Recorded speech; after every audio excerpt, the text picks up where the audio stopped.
안녕하십니까, 이진우입니다.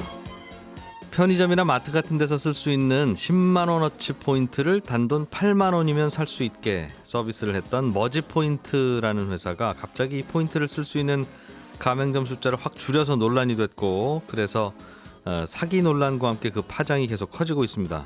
지금 이 사태는 어떻게 진행되고 있는지 지난 주말 사이에 새로 업데이트된 내용들 좀 정리해드리겠고요. GTX A 노선이 빠르면 3년 안에는 완성이 돼서 실제로 다니게 되는데, 출퇴근 시간에 사람들이 한꺼번에 몰리게 되면 혹시 탑승에 불편한 점은 없는지, 그리고 요금은 얼마나 할지 등등 GTX에 대해서 자세히는 모르셨던 이야기를 저희가 취재한 내용들 중심으로 전달해 드리겠습니다. 카카오 모빌리티가 택시를 호출할 때 돈을 조금 더 내면 택시를 더 빨리 잡을 수 있는 서비스를 제공하고 있었는데, 최근에 이 요금을 올리려고 했다가 없던 일로 하기로 했습니다. 어떤 이유로 인상을 철회하기로 한 건지 이 내용도 잠깐 살펴보겠습니다. 8월 16일 월요일 손에 잡히는 경제, 광고 듣고 시작하겠습니다. 네, 대체 공휴일인 오늘도 경제 뉴스는 나오고요. 경제 뉴스가 나오니까 이분들도 당연히 나와 있습니다. 고란 경제 전문 기자, 김현우 행복자산관리연구소장, 손에 잡히는 경제 박세원 작가, 세 분 죄송합니다. 어서 오십시오. 안녕하세요. 쉬지도 못하고. 전철에 아무도 없더라고. 고란 기자는 아이들 오늘 어디 안 놀러 가요? 그랬더니 자고 있다고. 집에서 엄마 목소리 들어야 되는데. 네. 자, 김현우 소장님, 예. 지난주 금요일에 머지 포인트에 대한 논란이 있었어요. 예. 야, 뭐 이런 거 있는 줄 나는 몰랐다 하는 분들도 계시고, 예, 그렇더라고요. 야, 이게 이런 문제를 일으킬 줄 몰랐다는 분들도 계시고. 네. 주말 사이에 새로 나온 내용들 좀 정리해 주시죠. 네, 있습니다. 일단 그런데 머지 포인트가 아직 생소하신 분들을 위해서 주요 내용 간략하게 정리를 해드리자면요. 이 머지 포인트라는 업체는 업체 이름입니다. 약 20% 정도 할인된 금액으로 선불 충전을 하게 되면 그 충전된 금액으로 뭐 대형마트와 편의점 이런 것들을 비롯해서 200여 개의 제휴점에서 현금처럼 사용할 수 있는 서비스를 제공을 했었는데, 예. 그런데 전자금융업이라는 허가를 받지 않아서 갑자기 서비스가 축소되고 이젠 중단되면서 이 폰지 사기 논란과 함께 충전 금액을 현재 환불해주고 있는 상황에 처해 있다라고 전해드렸습니다. 지난주 금요일에 전해드릴 때 전해드렸던 내용 중에 머지 포인트가 할인율 20%를 전부 부담한다라고 설명을 드렸었는데요. 확인을 추가로 해보니까 대형 프랜차이즈 같은 경우에는 그 프랜차이즈 브랜드별로 모바일 기프트콘 같은 게 이미 있잖아요. 네. 머지 포인트가 여기를 거쳐가지고 결제를 해주는 시스템이 꽤 많이 있었습니다. 그러니까 내가 머지 포인트로 결제를 하면 예를 네. 들어서 어떤 빵집에서 결제를 했다. 그러면 그 빵집의 모바일 쿠폰이 이미 판매되고 있는 중간 결제사가 있죠. 거기를 통해서 결제되는 구조들이 꽤 많더라고요. 예, 예. 그러다 보니까 가맹점 입장에서는 머지 포인트의 수수료를 지불하는 게 아니라 그 중간에 모바일 쿠폰을 판매하는 회사의 수수료를 지불하는 곳도 있어서 예. 이거는 이 가맹점주마다 이 브랜드마다 다른데 한 3에서 12% 정도 수수료를 부담을 하는 곳도 있는 것으로 확인됐고. 근데 그 부담하는 수수료가 머지 포인트한테 가는 건 아닐 거 아니겠어요? 그렇죠. 머지 포인트는 그 모바일 쿠폰을 조금 더 할인된 금액으로 구매를 하고 결국 이제 중간에서 그 콘사라고 불리는 이런 예. 것들이 가져간다. 이렇게 복잡하긴 한데, 그러면 20% 싸게 포인트를 팔았던 머지 포인트가 예. 그 20%를 다 자기들 돈으로 채워드리면서 고객을 모집했던 것은 아니고, 네.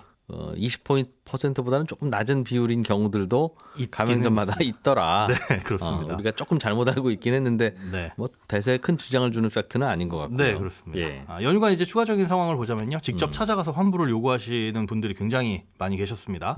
이 중에 이제 돌려받은 분들도 계시고, 또 문제는 이제 아직 사용이 막히지 않은 가맹점이 그간에 좀 있었는데, 예. 여기에서 이제 대량 결제를 하는 바람에 이 소상공인 분들에게 피해가 확산될 수도 있다. 이런 우려도 나오고 있는 상황입니다. 그게 우려가 오히려 큰 거더군요. 그러니까 자영업 하시는 분들이 머지 포인트에 무슨 사고 난 줄 모르고, 예. 손님들은 그 포인트 들고 와서 계속 결제를 하니까 현금처럼 받아주신 거 아니겠어요? 네, 그렇습니다. 근데 그 포인트 들고 머지 포인트 가서 자, 이만큼 내가 받아왔으니까 이 돈 현금으로 주시오 하면 머지 포인트는 연락이 안 되거나, 네. 뭐 줄 서시라고 하거나, 그렇죠. 잠깐 좀 기다리셔야 된다고 하거나 하면 그 참 네, 커지는 소식을 일인데. 늦게 들으셨던 소상공인 분들 같은 경우는 그런 피해가 생길 수가 있는데요. 확인을 해보니까 이 머지 포인트로 결제를 하게 되면 그 돈이 들어오는 시점은 네. 다음 달 말쯤이라고 합니다. 그러니까 이번 달에 결제가 됐으면 9월 말에 정상적으로 결제가 돼야 되겠죠. 대금이 들어와야 되는데, 아까 말씀드렸다시피 대형 프랜차이즈 브랜드 같은 경우에는 중간에 콘사라는 걸 거치기 때문에 여기와 제휴된 경우에는 머지 포인트든 뭐든지 간에 어차피 여기서 돈을 받는 거기 때문에 문제가 없다라고 프랜차이즈 본사에서 공지를 내린 곳도 있더라고요. 그런데 문제는 그런 대형 프랜차이즈가 아니라 소규모 영세 자영업자 같은 경우에 직접적으로 계약을 맺은 경우에는 머지 포인트에서 직접 돈을 받게 되는 거니까 네. 이게 다음 달 말에 실제로 대금이 들어올지 어쩔지 여부는 현재로서는 사실 불확실할 상황입니다. 그래서 대개는 이런 일이 벌어지면 예. 이제 보통 이제 저축은행에서 이런 일이 많이 벌어지는데 금융회사가 돈을 갖고 있어야 되는데 돈을 못 갖고 있고 여기저기서 떼이면 네. 선착순으로 받으려고 런이 일어나잖아요. 뱅크런이라고 하죠. 네. 그래서 그런 일 벌어질까봐 일단 먼저 간 사람이 먼저 받아오면 늦게 간 사람이 뭐 잘못한 게 아닌데 못 받게 되는 일이 벌어지니까. 맞습니다. 금융당국이 일단은 저축은행 영업 정지시키고 스톱. 문 닫아버리죠 그냥. 예. 그리고 나서 남는 재산 다 긁어 모아서 받을 분이 얼마나 되는지 남는 재산이 얼마나 되는지 그런 비례대로 나눠주잖아요. 맞습니다. 지금은 이렇게 해서 스톱 시켜주는 당국도 없어요 지금 여기는. 전혀 없습니다. 여기는 사실은 이 금융회사도 아니기 때문에 금융당국의 관리 감독을 받는 것도 아니고요. 오로지 상품권 발행업으로 등록이 되어 있기 때문에 여기는 주무부처가 전혀 없습니다. 따라서 올 스톱 뭐 잠깐만 있어봐 해가지고 중간에서 중재를 저희들끼리 해줄 그렇게 것도 선착순으로 막 받아고 그러면 안 돼. 뒤에서 지금 못 받은 분들이 많아요. 이렇게 중간에서 말리거나 심판 볼 분도 없는 거죠. 아무도 없고 그걸 어떻게 해야 되는지에 대한 법적 근거도 전혀 없는 상황이라서 와. 그래서 이분들이 지금 처음에는 온라인 이 환불 요청만 받았거든요. 그런데 신청해 보신 분들은 알겠지만 이게 로그인이 필요가 없습니다. 홈페이지 들어가서 환불 신청하기를 누르면 누구든 그 내용을 작성을 할 수가 있어요. 아, 제 이름은 어디 김현우인데 이메일 주소 쓰고 여기로 환불해 주세요. 이렇게. 네. 그런 식이다 보니까 이게 어떻게 확인이 되는 거냐. 사람이 일일이 수작업으로 확인을 해야 되는 건데 회원이 한두 명도 아니고 그 금액을 대조해 볼 수도 없는 거고 야 너희들 이거 환불해 주는 척하면서 나중에 안 해주는 거 아니야 라는 불안감 때문에 본사로 사람들이 직접 몰려가기 시작을 했고요. 네. 그런데 문제는 이 줄을 선 분들한테 저희는 온라인으로만 해드립니다가 아니라 줄을 서신 분들한테는 또 오프라인으로 환불을 해주고 있었던지라 그런 부분에서도 좀 문제가 있었죠. 환불해 주는 비율도 뭐 다르더군요. 제각각입니다. 뭐 한 20%에서 60%까지 1차, 2차, 3차, 4차에 나눠가지고 다양하게 환불을 받으셨더라고요. 그러니까 지금은 현재 오프라인은 받지 않겠다, 환불은 받지 않겠다라고 공지를 하고 있는 상황이라서 이게 또 어떻게 될지는 이제 온라인으로만 받고 있기는 한데 어떻게 될지는 또 추가적으로 확인을 해봐야 됩니다. 야, 이거는 이 안에 이 회사 돈이 얼마나 있는지를 누가 좀 살펴보고 근데 살펴볼 사람이 없는 거죠 지금. 없습니다. 전혀 없습니다. 그러니까 문제가 생겼는데 그러면 여기를 관리 감독하는 곳이 주무부처가 어디냐? 뭐 금융회사 혹은 이 전자금융업이라든가 그렇게 등록이 되어 있으면 금융감독원이나 금융위에서 관리를 할 텐데 원래는 이런 사업하려면 전자금융업으로 등록했어야 된다는 게 당국의 입장이죠. 네 그렇습니다. 그런데- 지금 활용되고 있는 게 상품권이 아니라 선불 결제 지급 수단이다. 예. 그러면 이건 전자금융업을 등록을 해야 된다라고 당국이 해석을 내린 상태라서 실제로는 그 업을 등록을 하지 않았기 때문에 현재 서비스를 못 하고 있는 거고요. 그러다가 보니까 이제 음식점 업으로 축소를 한 건데 그것도 이제 현재 모바일 앱에 들어가면은 사용 가능한 음식점이 나오긴 하지만 네. 실제 결제는 대부분 안 된다 이렇게 보시면 됩니다. 이게 조금 과장해서 얘기하면 정부 몰래 어디서 은행을 열어서 그렇죠. 이자만 안 주는 은행. 네. 그거 하다가 아니 우리 저 은행 하려면 어디 허가 받아야 되는 거예요? 몰랐네요. 하는 얘기랑 똑같은 일이 벌어졌네요. 똑같습니다. 그러니까 사실 우리가 집에서 음식을 해서 먹는 거는 그 위생 관리를 어떻게 하는지 뭐 어떤 당국에서 나와서 관리 감독을 하진 않잖아요. 예. 그런데 그 음식을 팔면서 이제 문제가 되는 건데 한참 팔고 장사가 잘 되다 보니까 어라 이거 허가받지 않은 곳에서 어떻게 영업을 하고 계세요라는 상황이 돼버린 거죠. 이게 2017년 10월에 창업이 됐고 18년, 19년, 20년 본격적으로 영업을 시작한 게 2년이 넘었거든요. 근데 그렇더라고요. 이제 와서야 금융감독원이 들여다본다는 게 조금 네. 그래서 중간에 사업을 확장하기 위해서 전자금융업을 등록을 하려고 하던 와중에 금융감독원에서 이걸 등록을 해야 되는 곳이다라고 설명을 하면서 알게 됐다고 하는데 이 부분도 좀 그렇습니다. 그러니까 여기저기 기관 투자자들 돈도 받았을 텐데 투자도 받고. 예, 투자 그리고 받았다는 그런 그 여러 가지 보도나 이런 건 없거든요. 그런데 이제 그 30억이고요 자본금이 예. 투자를 받을 계획이다가 요 사태가 터지기 하루 전에 나왔어요. 근데 그 투자를 받기로 한 투자 의향서 LOI를 체결했다. 네. 국내 굴지 금융사로부터 이게 터진 뒤 그 다음 날 이 사건이 터진 거예요. 그 굴지의 금융사는 참 운 좋았네요. 야, 이게 참 참 운 좋은 분도 있고 운 좋은 분 때문에 더 피해 커지는 분도 있고 참 뭐라고 말씀드릴 수는 없는데 당분간은 좀 저 소장님이 업데이트 좀 해주세요. 네, 예. 알겠습니다. 자, 박세훈 작가께서 준비해 오신 소식. 네. 네, 오늘도 출근하시느라고 고생하셨습니다. 예, 감사합니다. GTX 노선들, 네. GTX-A, GTX-B, GTX-C 이제 준비하고 있는데 네. 사실 우리가 한 번도 이용해 본 적이 없는 서비스예요. 그렇죠? 네. 그러니까 빠르다더라. 네. 그 정도만 알고 있고 빠르니까 우리 집 서울에서 멀어도 바로바로 이제 서울까지 가니까 네. 이 교통 하나가 문제였던 곳인데 참 괜찮아지겠구나 하는 기대감들은 많이 갖고 있는데 그렇죠. 요금은 얼마나 되는지 네. 그리고 타고 내리는데 혹시 시간 많이 걸리면 어떡하지 하는 네. 그런 걱정들도 좀 있어서 그래서 취재해봤습니다. 쭉 알려주세요. 일단 GTX-A가 지금 공사가 진행 중이니까요. 요것만 좀 위주로 설명을 드릴게요. 여기는 2024년 6월경에 이제 달리는 걸로 예상은 하고 있습니다. 예. 몇 칸인지가 궁금해서 물어봤더니 원래는 양인데 편하게 칸으로 얘기할게요. 열차 한 대에 8칸입니다. 8칸짜리 차량이 모두 20대 있고요. 한 칸의 크기는 길이가 대략 20m, 폭은 대략 3m. 감이 안 오시죠? 서울 지하철 1호선 차량이랑 거의 비슷한 크기라고 보시면 됩니다. 그리고 같은 비슷하네요. 그렇습니다. 지하철하고. 그 예. 부산 지하철 1호선 차량보다는 조금 큽니다. 이게.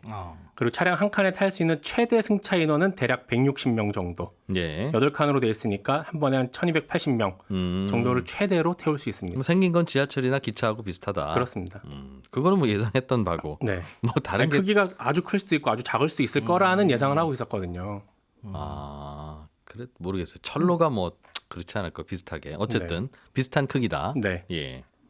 그리고 여기가 지상에 있는 게 아니라 지하에 있어요. 아주 깊게 판다면서요. 아주 깊게 팝니다. 예. 그 GTX A 노선은 총 10개 역이 건설될 예정인데 역간 평균 거리가 한 808km 정도 됩니다. 그리고 정차역은 설계 기준으로 평균 지하 한 50m 깊이에 있는데 50m면 대략 아파트 16층 정도.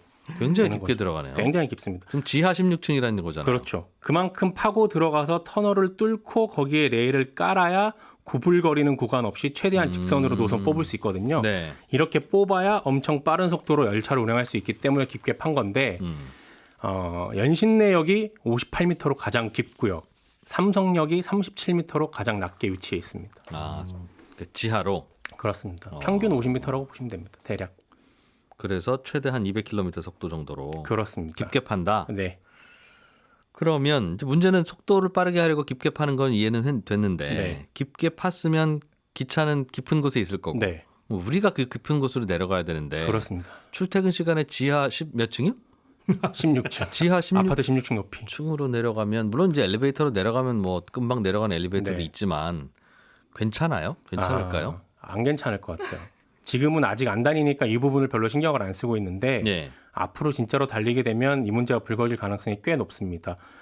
철도 다니는 곳까지 얼마나 걸리는지 계산해 보려고 서울역에 제가 직접 가서 실험을 해봤어요. 와. 서울역의 경우는 가장 깊게 판 노선이 공항철도인데 이게 한 50m 정도 되거든요. 예. GTX-A 평균 깊이랑 비슷하죠. 예, 삼성역이 37, 연신내가 58이라고 하니까 네, 평균이 50m고. 서울역으로 가면 지하 50m로 다니는 기차가 있습니까? 네, 공항철도. 예. 여기가 지하 7층으로 돼 있는데 예. 주말에 재보니까 계단으로 걸어서 가면 4분 10초, 에스컬레이터로 가만히 서서 가면 5분, 내려가는데 네, 예. 엘리베이터로 가면 3분 20초 정도 걸립니다. 근데 이건 주말 기준이거든요. 출퇴근 시간은 전쟁입니다. 여기 서울역에 내려서 지상까지 가는데 시간도 시간인데 예. 전철 밖으로 나온 사람들이 너무 많아서 못 올라가니까 못 내려가거나 못 올라가기 때문에 발 디딜 틈이 없어요. 여기가. 평소에 요즘도 그렇다는 거죠. 그렇습니다. 이 건은 네. 그렇습니다. GTX-A의 이용객 수가 얼마나 될지 지금으로서는 명확히 알 수는 없지만 서울로 출퇴근하는 분들이 앞으로 이걸 이용하게 되면 예. 여기도 분명히 출퇴근 때 이런 일들이 생길 거예요. 그리고 GTX-A 노선의 배차 간격이 아직 안 정해졌는데 네. 지금 예상으로는 대략 6분에서 8분 정도로 예상을 하고 있거든요. 출퇴근 시간에 한 6분 정도 이상 배차 간격 생기는 데다가 승강장까지 이동하는 시간도 길면 제때 탑승하지 못해서 플랫폼에 기다리는 사람들이 굉장히 많아질 겁니다. 그렇겠네요. 그렇습니다. 예. 그래서 국토부 쪽에 물어봤더니 약간 좀 큰 엘리베이터를 준비를 하고 있대요. 역당 엘리베이터를 한 8대에서 12대 설치하는 걸로 돼 있는데 네. 한 대당 탑승 최대 정원을 24명까지로 만드는 걸로 보고 있습니다. 그러니까 한 번에 수송 가능한 최대 인원이 한 288명 정도 되거든요. 근데 이걸로 과연 충분할지는 잘 모르겠어요. 288명. 네. 그럼 한 1시간 내내 열심히 실어 나르면 6분에 한 명씩 오니까 10번 나른다고 치고 한 2,800명 정도가 한 역에서 탈 수 있다는 건데. 그렇죠. GTX 역이 우리 동네에 생긴댄다. 음. 이제라고 좋아서 이제 그 근처에서 기대감을 갖고 있는 분들 중에는 네. 우리 마을에서는 1시간에 한 3,000명 정도가 탈 수 있는 거니까 네. 그 마을에서 출퇴근하는 분들 숫자하고 계산해 봐야 되겠네요. 네, 정말 지금 그렇습니다. 아파트 단지 그걸로 계산해서 분양하고 있지 않을 것 같은데 안 하죠.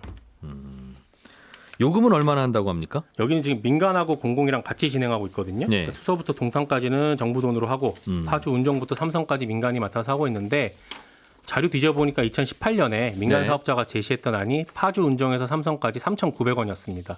한 달 20일 출퇴근할 경우에는 17만 3천 원 들고요. 요거는 정기권 좀 싸게 해주겠죠? 그건 지금 논의 중입니다. 정기권을 할지 안 할지는. 하기야 다 정기권으로 또 타고 다니면 여기 수지 맞추는 일도 고민이 그렇죠. 되니까. 운정 신도시에서 대화역까지 버스 타고 간 후에 대화역에서 교대역까지 가는 3호선 타면 전철비만 1,850원이거든요.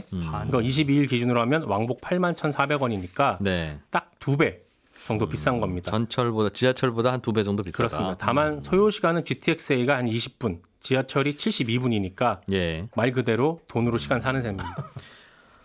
그러네요. 이게 2018년에 계산했던 금액이니까 지금은 좀 달라집니까? 아니면 이 정도 예상하고 계산한 겁니까? 대략 이 정도 최종 알면 돼요. 요금은요. 개통 6개월 전쯤에 결정이 됩니다. 예. 그때 요금 심사하는 위원회 같은 게 열리고 거기서 물가 상승률, 사업 비용 더 들어간 거, 시장 반응 이런 거 다 고려해서 최종 결정이 되는데 네. 여기서부터는 제 생각인데 그동안 민자로 진행된 철도나 도로는 예상보다 늘 요금이 더 높게 책정이 됐다라는 점 그리고 2018년보다 아마도 개통 시점에는 물가가 많이 올랐을 거라는 점 요거 고려하면 3,900원보다 아마 더 오를 겁니다. 그러니까 앞서 얘기했던 점들 종합해 보면 GTX가 이제 앞으로 달린다고 해도 얼마나 쾌적하고 신속하게 탑승을 하게 할 건지 그리고 어느 정도로 요금이 책정이 될 건지 네. 이 부분이 지금 남은 숙제입니다. 그러게요. 이거 뭐 요금이야 뭐 서로 이리저리 고민하면 될 텐데 타는 인원은 물리적인 거라서 네. 참 쉽지 않겠네요. 그렇습니다. 자, 요것도 뭐 새로 바뀌는 게 있으면 박 작가님께서 체크해서 좀 알려주시고요. 알겠습니다. 고란 기자님이 업데이트해 소식은 카카오 택시 얘기네요. 네. 카카오 택시하고 공유 자전거 이용료 인상안이 나왔는데 둘 다 없던 일로 하는 겁니까? 자전거도 네. 그냥 예전 요금. 계속 말씀드리지만 카카오는 이제 인상이 아니라 개편이라고 계속 얘기를 하고 아, 있거든요. 예, 예. 네네. 개편. 예. 공식 입장은 지금이 스마트 호출 요금이 0원에서 5,000원인데 0원에서 2,000원으로 재조정하겠다라고 얘기했습니다. 원래 애초에는 1,000원, 야간에는 2,000원 정액제였는데요.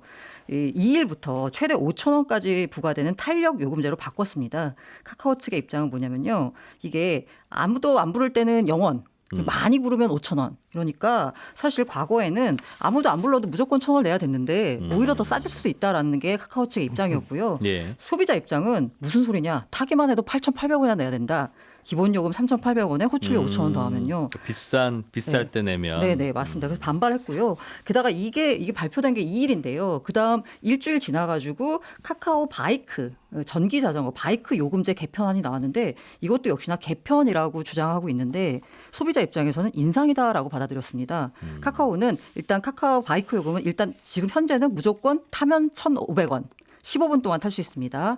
그리고 나서 이제 분당, 이제 10분당 이제 계산이 되거든요, 분당. 그런데 10분당 계산이 되는데 이걸 만약에 지금 바꾸는 거는 기본 요금 200원. 그리고 분당 이용 요금은 150원으로 네. 높였습니다. 계산을 해보니까 싸지는 분도 있고. 네, 10분 이내로 타면 싸지는데요. 비싸지는 분도 네, 있고. 전기 바이크를 10분 이내로 탄다? 이런 소비자가 얼마나 그거는 많을까. 근데 싸울 문제는 아니고요. 회사에서 요금을 낮추기 위해서 개편하겠어요. 그러면 그건 모르겠습니다. 그건 네네. 전반적으로 매출 높이기 위해서 하는 거니까 당연히 인상이고 그렇다고 비난할 것도 아니죠. 또 당연히 인상하고 싶겠죠. 네. 그 뭐 과도하지만 않으면. 근데 그거야 어쨌든 뭐라고 할 비난 문제는 여론이 이게 아닌데. 예. 너무 거세가지고요. 결과적으로 13일 날 지난주 금요일에 카카오 모빌리티가 네. 이용료 개편으로 서비스 이용에 혼란과 불편을 끼쳐 죄송합니다. 그다음에 이게 재밌어요. 당사 서비스의 사회적 영향을 무겁게 받아들이고 요금 적석성을 신중하게 고려하겠다라고 밝혔습니다. 그러니까 카카오 안에서는 이게 라면도 아니고 참 이거 올리는 게 이렇게 어렵나 싶을 텐데 어렵죠. 이게 네, 사실상 어려워요. 대중교통이니까. 특히 이게 그 택시 기사분들의 이제 반발이 굉장히 심했었거든요. 택시 4단체가 성명서를 냈습니다. 플랫폼 독점 기업의 횡포가 극에 달했다 예. 하면서 인상안에 대해서 반대한 거거든요. 이 기사님들은 예를 들면 이 스마트 호출 요금, 그 할증 요금을 네. 내면 고객이 내면 예를 들면 5,000원을 냈다. 5,000원을 제가 더 웃돈 드릴 테니 빨리 가고 싶습니다라고 하면 그 5,000원 오케이 해놓고 그거를 카카오하고 나눠 갖는다면서요. 네. 몇 대 몇으로 나눠 갖죠? 택시 기사분이 6, 카카오가 4. 그러면 이제 그런 생각을 하죠. 아니 어쨌든 택시 기사분들도 돈이 늘어나는 거 아니야? 라고 이제 생각을 하는데요. 이게 이용자 입장에서 생각을 해보면 스마트 호출 요금이 오르는 거나 택시 요금이 오르는 거나 그냥 다 오르는 같은 거거든요. 거죠. 같은 거죠. 예. 그러면 승객 입장에서는 택시 이용 부담이 확대되는 겁니다. 그런데 그렇죠. 2019년부터 기본요금 인상이 동결됐어요. 그리고 택시 기본요금은 한 4에서 5년 지자체와 네. 협의 끝에 올릴 수 있습니다. 근데 만약에 지금 스마트 호출 요금이 올라가게 되면 네. 기본요금 못 올립니다. 아 승객들의 네. 요금 부담이 이미 있으니 네, 소비자 입장에서는 아니 이미 비싼데 뭘 또 올리냐가 되는 거죠. 그래서 반대한다. 네. 그래서 이제 택시 기사분들의 입장은 뭐냐면요. 택시 요금 인상은 굉장히 어려운 과정을 거치거든요. 이게 서울시 같은 경우에는 택시 업계가 요금 인상을 시의회 전달하면 교통위원회 열어서 수정이 필요한지 논의하고 그래서 의결되면 본회의로 가고 본회의 통과하면 또 물가대책심의위원회 뭐 이런 걸 거쳐야 되거든요. 근데 이거 기본 요금은 항상 비싸게 받는 거고 네. 카카오의 스마트 호출 요금은 아주 사람들 몰릴 때 네네. 이때는 뭐 어떻게 하겠어요. 그 선착순으로 할 수도 없고 그러니 비싼 요금 내는 순서대로 하자는 거니까 피크 타임 할증제이긴 한데 이게 이제 요금 인상을 하고 카카오가 나눠 가지면 우리는 어떻게 하냐 이제 이런 입장인 모양이군요. 네. 야 이게 참 답이 없어요, 그렇죠? 그런데 비싸게 하고 돈 있는 분들만 타세요라고 하는 해외 그런 택시도 있긴 한데 또 그런 개념이 우리는 또 아니니까. 알겠습니다. 이건 조금 좀 지켜봐야 되겠는데 국회에서도 이런저런 고민을 좀 하긴 하는 모양이네요. 예. 지금 사실 그 플랫폼 사업자에 대한 독점 관련된 규정이 아무것도 없거든요. 그래서 온라인 플랫폼법 이걸 도입하려고 지금 노력하고 있습니다. 네. 네, 대체 휴일 아침에 함께해 주신 손에 잡히는 경제 여기서 마무리하겠고요. 11시 5분에 저는 다시 옵니다. 손경제 플러스에서 최근에 변화의 바람을 맞고 있는 미국의 공정거래법 이게 우리나라에도 영향을 또 줄 수 있을 것 같아서 자세하게 짚어보려고 해요. 11시 5분에 다시 오겠습니다. 이진우였습니다.